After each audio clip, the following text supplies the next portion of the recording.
जिस पे एलेनोर उन्हें थैंक यू बोल रहे होते हैं और सियोन बोलते हैं अगर आपको कुछ भी चाहिए हो तो मुझे बुलाइएगा। और फिर एल बोल रहे होते हैं कि ग्रैंडपा, तो उस पे वो बोल रहे होते हैं क्या तुम ठीक हो?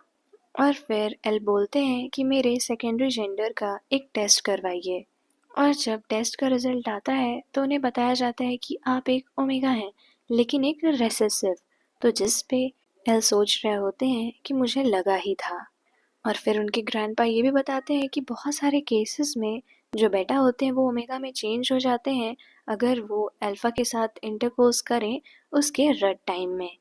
तो जिस पे वो बोलते हैं कि ग्रैंडपा ये बात किसी को मत बताइएगा। और उनके ग्रैंडपा एक और बात बताते हैं कि लेकिन हो सकता है कि आप इनफर्टाइल हो। और वो बोलते हैं कि ये बात मैं किसी को नहीं बताऊंगा। और फिर एल सोच रहे होते हैं कि अगर ये बात सबको पता चली तो सब बहुत ही ज़्यादा खुश होंगे ये खबर सुन के। लेकिन फिर उन्हें ग्रैंडपा की बात याद आती है कि हो सकता है कि आप इनफर्टाइल हो।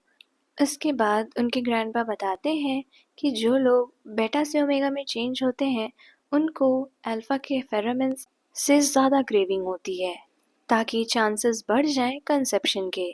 तो इसलिए मैं आपको सजेस्ट करूँगा कि अपने पास एक अल्फा रखें, चाहे एक स्लेव की तरह या फिर पार्टनर। तो जिस पे एल बोल रहे होते हैं क्या, पर मैंने इस चीज़ के बारे में कभी क्यों नहीं सुना। उसके बाद एल सियोन को लेकर कहीं जा रहे होते हैं चुपके से। तो जिस पे सियोन बोलते हैं सर एल आप मुझे बता तो सकते हैं आप कहाँ जा रहे हैं। तो जिस पे एल बोलते हैं शांत रहो और कोई सवाल मत पूछो। जिस पे सियोन बोलते हैं लेकिन फिर भी ये बहुत ही खतरनाक एरिया है। जिस पे खुद में बड़बड़ाते हुए एल बोल रहे होते हैं तुम भी मेरे लिए खतरनाक हो। तो सियोन बोलते हैं क्या?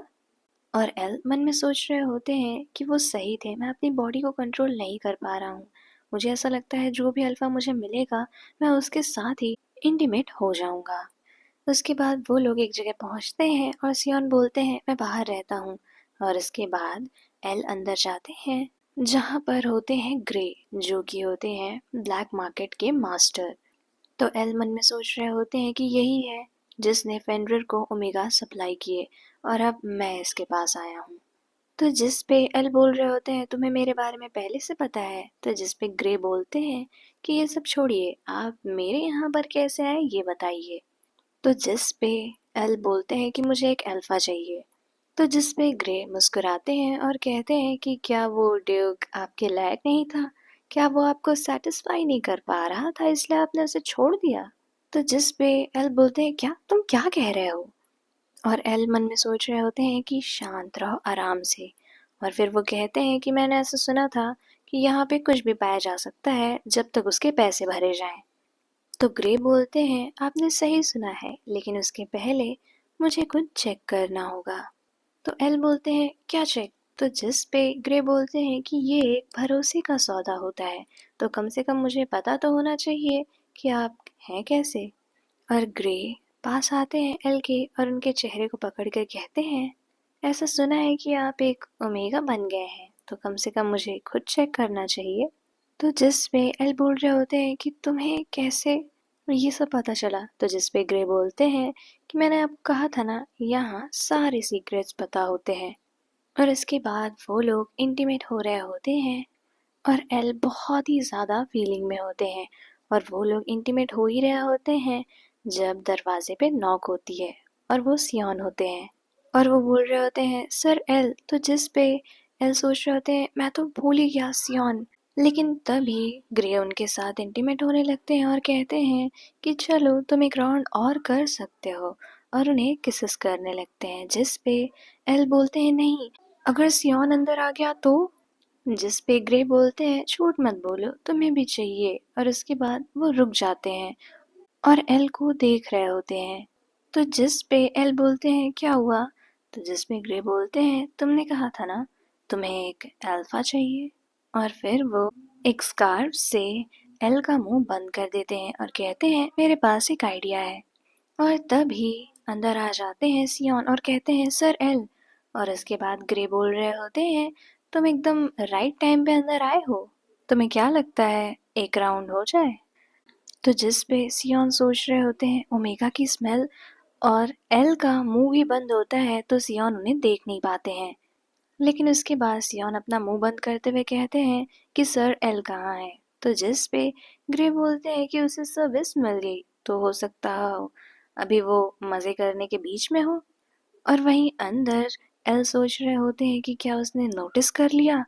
और सियोन थोड़ा सा आगे बढ़ रहे होते हैं तो ग्रे बोलते हैं, तुम ऐसा तो बिल्कुल मत कहना कि तुम उसे देखने के लिए जा रहे हो, मुझे लगता है तुम उसका मजा खराब कर दोगे।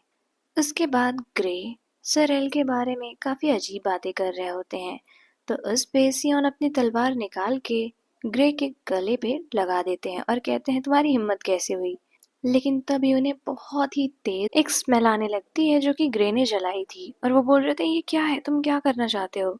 तो जिस पे ग्रे बोल रहे होते हैं ये अपना काम थोड़ा देर में दिखाता है, लेकिन जब दिखाता है तो सिर्फ और सिर्फ क्लाइमैक्स से तुम्हें बचा सकता है, डरो मत, ये कोई पॉइजन नहीं है।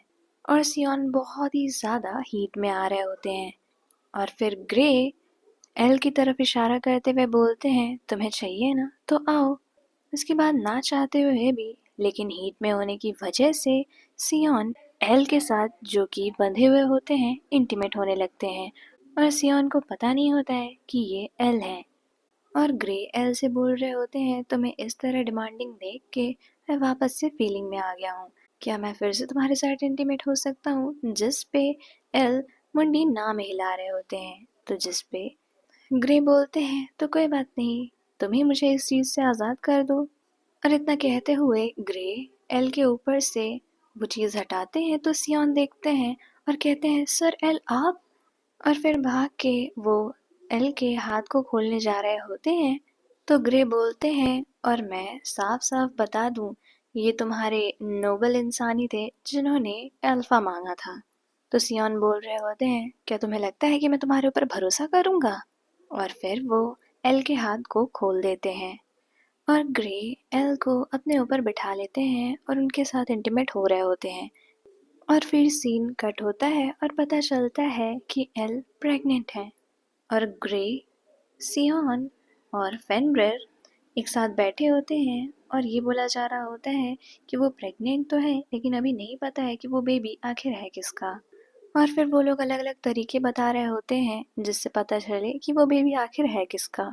और फिर ग्रे बोलते हैं कि हम फेरोमोन से पता लगा सकते हैं। तो जिस पे उन्हें बताया जाता है कि सर एल सारे फेरोमोन्स यानी तीनों लोगों के फेरोमोन्स काफी अच्छे से एक्सेप्ट कर रहे हैं, तो पता नहीं चलेगा।